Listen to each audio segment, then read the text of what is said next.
اور پاکستان کچھ میدان میں آگے آ چکا ہے، اس میں نئی نئی اکتشافات میں اس کو اور آگے نہ چاہیے. آپ کیونکہ یہ دوسرا پہلو اسی دوسرے مطلب کا یہ آپ سے متعلق ہے. چاہتا ہوں کہ پاکستان دنیا کی ممالک سے خوب اسرائیل کو طرف رکھے، اسرائیل کو علیحدہ رکھے، بقیہ پاکستان کو بقیہ ملکوں کا سربراہ ہونا چاہیے. یہ آپ کا کام ہے. پاکستان کا تاج اس لحاظ سے آپ کے سر پر ہے. انشاءاللہ آپ اپنی فکر اور اپنی عقل اور اپنی بھلے کوشش کے ساتھ پاکستان کو اس مقام تک لے جائیں گے جس کا یہ پاکستان مستحق ہے. میں نے یہاں بیٹھ کر پاکستان کا نام خدا نے نہیں، میں نے نہیں، مولا نے، خدا نے مجھے شرف دیا ہے کہ تاریخ میں حوزہ علمیہ میں پہلا مرجع بر صغیر تاریخ، یہ خدا نے مجھے، آپ بھی وزیر خارجہ کی حیثیت سے پاکستان کے لیے کچھ کام کرتے ہیں. مجھے پاکستان بہت پیارا ہے، بہت پیارا ہے، بہت پیارا ہے. اس لیے آپ سے یہ گزارش کر رہا ہوں، انشاءاللہ آپ اس گزارش کو زیر نظر رکھیں گے. بسم اللہ الرحمن الرحیم. بسم اللہ الرحمن الرحیم. سب سے پہلے تو حضرت میں آپ کا بے حد مشکور ہوں کہ آپ نے اپنی مصروفیات میں سے وقت نکالا اور مجھے اجازت دی کہ میں آپ کے ہاں حاضری دے سکوں. اس کے بعد مجھے یہ کہنے کی اجازت دیجیے کہ آپ کی پاکستان سے جو محبت کا آپ نے اظہار کیا ہے اس کو سامنے رکھتے ہوئے مجھے یہ کہنے کی اجازت دیجیے کہ ہمیں آپ پر فخر ہے. آپ نے اپنی علم اور اپنی ریاضت سے اور اپنی محنت سے جو علمی مقام حاصل کیا ہے، مجھے کچھ اس کا علم تو تھا غائبانہ طور پر، آپ سے ملاقات نہیں تھی، غائبانہ تعارف تھا. مجھے آپ کی شخصیت کا اور آپ کی دینی خدمات کا علم تھا، لیکن میں پہلی مرتبہ عراق آیا ہوں اور مجھے کل موقع میسر آیا عراق کے صدر سے ملنے کا اور عراق کے وزیر اعظم سے ملنے کا. دونوں نے جب ان کے علم میں آیا کہ میں آپ کے ہاں حاضر ہو رہا ہوں تو دونوں نے کیا کہا کہ ہمارا سلام پیش کیجیے گا آپ کو.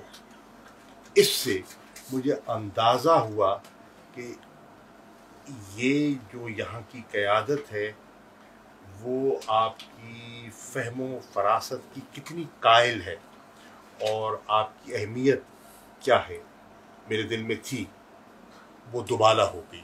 ایک تو بحثیت یہ خدا کی رحمت ہے، بے شک بے شک خدا کی بے شک خدا کی رحمت ہے.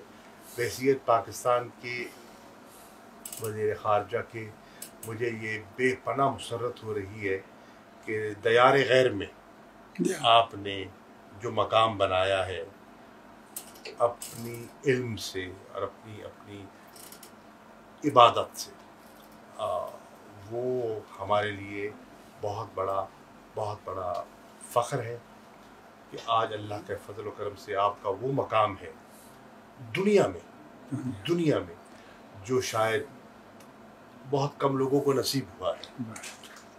اس مقام کے باوجود آپ نے جو اپنی یہ فقیری اور اپنی سادگی اپنائی ہے، یہ اپنی مثال آپ ہے. یہ ہے ایک جسے کہتے ہیں نا ایک مٹی ہوئی شخصیت کی عملی پہچان جو میں اپنی آنکھوں سے دیکھ رہا ہوں. آپ کو کسی چیز کی کمی نہیں ہے، لیکن آپ نے خود فیصلہ کیا ہے اس انداز میں زندگی بسر کرنے کا، رہنے کا. دو آپ کے پیغامات مجھے ملے اور میں عرض کرنا چاہوں گا. آپ نے فرمایا تھا کہ پاکستان کے زائرین کے لیے جو آتے ہیں کچھ کیا جائے. آپ کو یہ جان کر خوشی ہوگی کہ وزیر اعظم عمران خان صاحب کی سربراہی میں کابینہ نے اس پر غور کیا.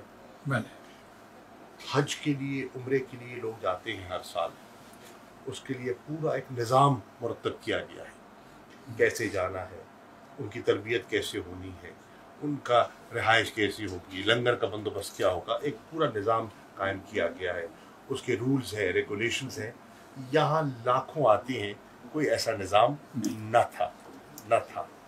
ہم نے اس کمی کو محسوس کرتے ہوئے ایک نئی زائرین مینجمنٹ پالیسی کا فیصلہ کیا ہے. زندہ باد. کابینہ نے اس کی منظوری دے دی ہے. زندہ باد. اور اس کی بنیاد پر انشاءاللہ اب ایک میری عراق کی حکومت سے اس پر تبادلہ خیال ہوا، وزارت داخلہ سے بھی، میرے وزیر خارجہ سے بھی گزارش کی، وزیر اعظم سے بھی، کہ ہم زائرین کی بہتری کے لیے کچھ اقدامات لینا چاہتے ہیں، لیکن ان اقدامات کو پایہ تکمیل تک پہنچانے کے لیے ہمیں آپ کی مدد درکار ہوگی. اور انہوں نے مجھ سے وعدہ کیا ہے کہ انشاءاللہ وہ کریں گے.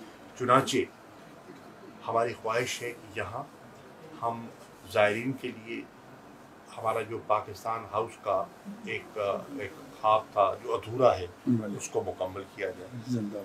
ایک میڈیکل سینٹر قائم کیا جائے جس میں زائرین آ سکیں، رہ سکیں، مستفید ہو سکے. آتے ہیں بہت بڑا طبقہ ان میں ایسا ہوتا ہے جو بڑا سفید پوش طبقہ ہوتا ہے، اور ان کے لیے آسانی پیدا ہو جائے.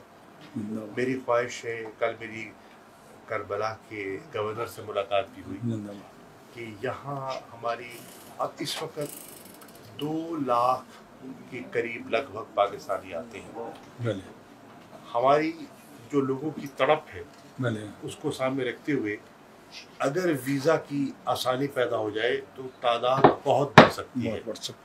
مجھ سے انہوں نے وعدہ کیا ہے کہ انشاءاللہ ویزوں کی جو کمی تھی اور جو دقت تھی اس کو آسان کر دیں گے، ویزے عام کر دیں گے، اور انشاءاللہ آپ دیکھیں گے پاکستانیوں کی یہاں ایک بہار ہوگی جو زیارات کے لیے آئیں گے اور اپنے عقائد کے مطابق یہاں حاضری دیں گے.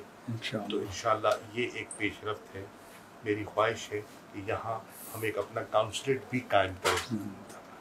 ہمارا کاؤنسلیٹ کیونکہ بہت بڑی، مجھے لگتا ہے کہ آنے والے دنوں میں انٹرنیشنل ایئرپورٹ بن رہا ہے کربلا میں، تو اس سے بھی آسانیاں پیدا ہو جائیں گی زائرین کے لیے. تو ہمیں ایک کاؤنسلیٹ کی ضرورت ہے. میں انشاءاللہ وزیر اعظم سے، کابینہ سے، دفتر خارجہ میں اس کو لے کر جاؤں گا کہ اس سہولت کو بھی ہم کیسے بہتر کر سکتے ہیں. تو یہ انشاءاللہ جو آپ کا حکم تھا اس کی تعمیل ہوگی.